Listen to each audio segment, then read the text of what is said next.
You hear how to eat, right? You hear what to eat, and now when to eat. The messaging about intermittent fasting is in your face and opinions are mixed. We're gonna get one voice on the topic and see if we can pin down some details for you. My first guest this morning is a fan of the practice when used properly and says fasting is a great way to create and maintain a healthy lifestyle. Tanna Fox is a certified nutritionist and the founder of Live Right Nutrition. She is here to fill us in on the ins and outs of intermittent fasting. Thank you for being here. Thanks for having me. I'll try to hit my T's so that we don't get the emails, but there's a lot of T's in that phrase. There's been so much mixed messaging the last little while. We were hot on it for a second. Yes. Some conflicting, I think, studies and voices came into the conversation. You love fasting. I do. Tell me why. Well, it's been something hot on my mind and in my practice for 5 years, but also the same worry. Well, some people, they weren't seeing results. Some people were having the opposite effect happen. So I took a back seat, kind of kept practicing and kept studying, and now more and more doctors are finding out that the reason why it worked for some and some others it didn't was not because how they did it, but because it was men versus women. All of the studies were men. So for men, 100% of the time it will work and they love it and they see results, but women are a little bit trickier. Women have some nuances to how you're going to recommend we approach this. Set the table for us in terms of general benefits. Okay, probably right off the bat, the easiest #1 reason people start is because it's just a great way to burn fat. It's a great way to maintain weight and lose a little bit of weight initially. But I think my favorite reason I love it is because there's this concept called autophagy, and it's actually where your body goes in and knows how to kind of clean out and detox underlying diseases that happen when it gets in a stress state. When you don't eat, you kind of feel a little panic. Your body does the same thing. It's like, wait, when's she gonna feed me? What am I gonna do? I better start to go figure out how I can survive longer. So it goes in and starts to clean out some underlying diseases. So we see improved gut health. Improved gut health, fat loss, really great boost to the digestive tract and your gut microbiome too. Is this something we should be doing every day? Great question. So a lot of the times when you start to learn about intermittent fasting, you get excited because it's easy, right? You want to do it every day. One thing to remember is that it's only a part of a really good, healthy lifestyle. I think sometimes you dive in and want to do it every day, but you'll probably see really great results and continue to stay on it longer if you remember that also lifting weights and choosing nutritious foods are also just as important. Intermittent fasting sometimes can take a front row seat because it's simple, but it's not the only strategy to a healthy lifestyle. So don't put all of your eggs in this basket, or don't put all of your energy or your focus onto this one thing. Exactly. Well, let's break it down, Tanna. Walk us through what it should look like. We're speaking specifically to women, knowing that's our audience and our girl circle today. And you also have some recommendations by age. So if I'm a female under the age of 35, what would be your guidelines for fasting? Great question. Okay, so one of the things to remember is that fasting has these benefits at certain intermittent points. 12 hours, 16 hours, and 24 hours. Okay. So if you're under the age of 35, mostly because you're having children, right? Maybe trying to get pregnant or starting new careers. You're young, you're kind of starting to explore life a little bit more. You have a little bit high stress, right? And intermittent fasting works better for women when we get the hormones balanced and in control. And because you have more stress, that intermittent fasting adds stress. So the best thing when you're under the age of 35 is to keep a 12-hour fast every day. Okay. Everyone can do that all the time. Overnight. Overnight is so easy. You have 12 hours in the day when your body burns food for energy, but 12 hours at night is when your body actually burns all of the fat way better. I'm really intrigued with how you set this up because it does speak to this holistic approach. Oh yeah. Toward health. You're saying if you're stressed, if you're demanding a lot of your body through pregnancy or other efforts. Raising kids and starting careers. Right, we're going to treat that with a little more gentle glove. Exactly. And that's why I think I love it too, but sometimes we forget to give ourselves that grace. It's okay. It might not be the right time for you to do the longer 16-hour or 24-hour fast. If you are trying to get pregnant.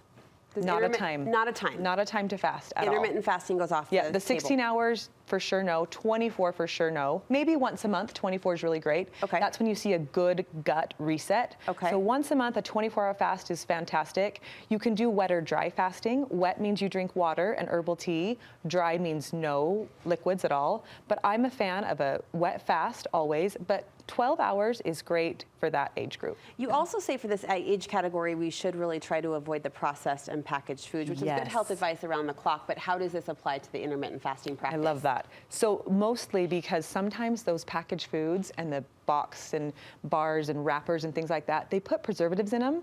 And our food industry is changing just a little bit, but sometimes those clog up your liver, which slows down your metabolism. So if you're already under stress and you're only living off of packaged or quick grab and go things, it only adds to the problem.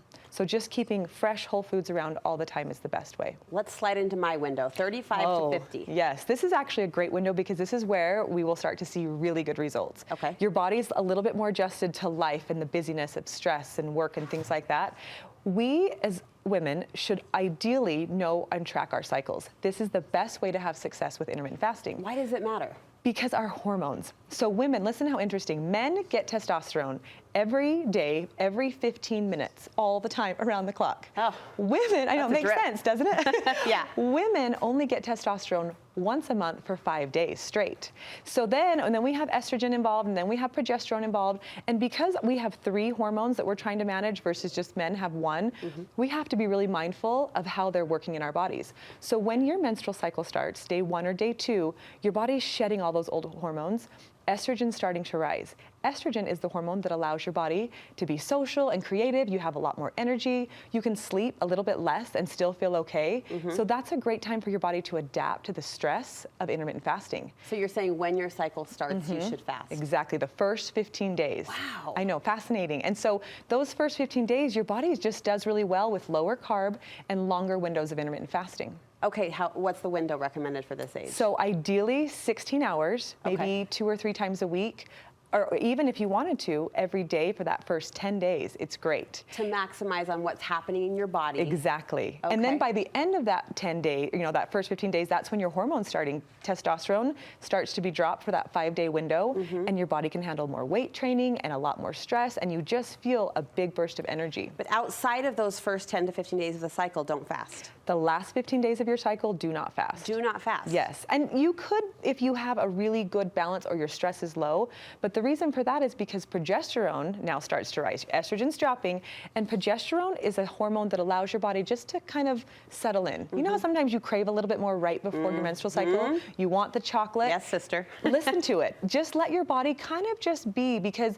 no matter how much you fight it, your body's still going to be stressed. It still needs that supplementation and the food to kind of just settle in and really start to keep its cycle going every month. I love when advice just makes sense. Yeah. That speaks truth to me. Good. 50 plus, if I'm in the postmenopausal category, what are your recommendations Great question for that also, group? because there's a lot of women that don't have cycles anymore. And this is where you have a little bit more freedom. So in that middle cycle, we want to go by month. When we're over 50, let's try to aim by week. So take a look at your week. And do you have days that are busier or not? Maybe don't fast on those days, or fast on those days to keep your body going. Maybe 2 to 3 days a week, and then 1 day a week, you could try a 24-hour fast. So that 1 day a week. 1 day a week over 50. That's when you really start, because things start to slow down. Sarcopenia, which is muscle loss, osteoporosis, which is bone density loss, really starts to pick up. So your body needs a way to fortify itself better. And that 24-hour reset of the gut of fasting really does just boost all of your systems. That feels a little aggressive to me. If 1 day a week taking a 24-hour fast, am I making up nutrients or other vitamins the other 6 days? Yes, and that's why I think 1 day a week is great. There's many doctors that talk about 3 days a week, 4 days a week, but if you haven't done a 24-hour fast, it's kind of tricky. It can but be it hard. gets better with time. So the more you practice it, the better it gets, and then you realize maybe we're overeating, right? Maybe we don't always need. So a lot of it depends on what your goal is. Okay. If your goal is to lose weight and to get in shape, consider it. If your goal is to maintain and enjoy energy, maybe once a month works for you too. For every age category, female and men, you say aim for protein at every meal, eat healthy fats, lots of leafy greens, and fast those 12 hours and eating the real fruit that you're going to digest in the morning. That helps kind of the sugar work. It helps so much. And I think that any age group, if you're just wanting to start out and introduce yourself to this, the 12-hour window is great, and then always break your fast. The first thing you should eat when you're done is high protein, lots of dark greens and fiber, and then really great healthy fat. That helps your body. Tanna, I love this. Thank you so much. thanks for I know having you've taken me. a deep dive into the research, and you're sharing that on your Instagram. How can we follow and read along? I have an Instagram, live.right.nutrition, and all the month of June, I posted highlights highlight every week, but I'm going to put those back up at the front so we can find them easier. I think it's a great resource for women and great conversation to look at it like this again. It just makes sense. So thank you very much. Thank you.